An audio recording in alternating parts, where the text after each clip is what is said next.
1967 میں اصل میں مصر کے جو صدر تھے جمال عبد الناصر، وہ کچھ اعتماد میں بھی آ گئے تھے، کیونکہ یمن میں انہوں نے جو ہے وہ ایک چینج لے آئے تھے۔ یمن میں کوئی 70,000 مصری فوجی انہوں نے بھیجے تھے، اور وہاں پہ بادشاہت تھی، بادشاہت کا تختہ الٹ کے وہ وہاں پہ کوئی انقلاب لے آئے تھے، جمہوری حکومت لے آئے تھے۔ تو انہوں نے اسرائیل کو تھوڑا تھریٹ کرنا شروع کر دیا کہ یہ جو اقوام متحدہ کی فوج یہاں پہ کھڑی ہے، اس کو واپس جانا چاہیے، جو 1956 کی مصر اسرائیل جنگ کی وجہ سے وہاں پہ تعینات کی گئی تھی۔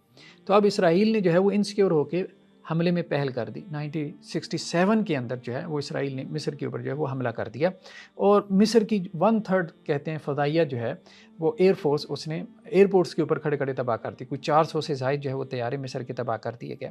اب اس میں بعد میں اردن اور شام وغیرہ اور عراق بھی اس جنگ میں شریک ہو گئے، لیکن بہرحال اسرائیل کا پلڑا بہت زیادہ بھاری رہا، اور آپ کہہ سکتے ہیں کہ اسرائیل اس جنگ میں جو ہے وہ فتح یاب ہوا۔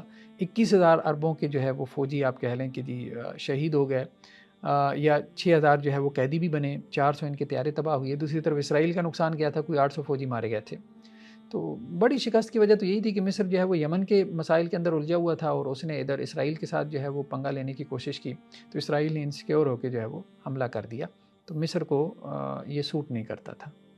اس جنگ کا نتیجہ بہت بھیانک تھا کہ اسرائیل نے اردن سے مشرقی یروشلم بھی لے لیا، ویسٹ بینک بھی لے لیا، اور مصر سے غزہ کی پٹی بھی لے لی، اور سرائے سینا کے اوپر بھی قبضہ کر لیا، اور شام سے گولان کی پہاڑیاں بھی لے لی۔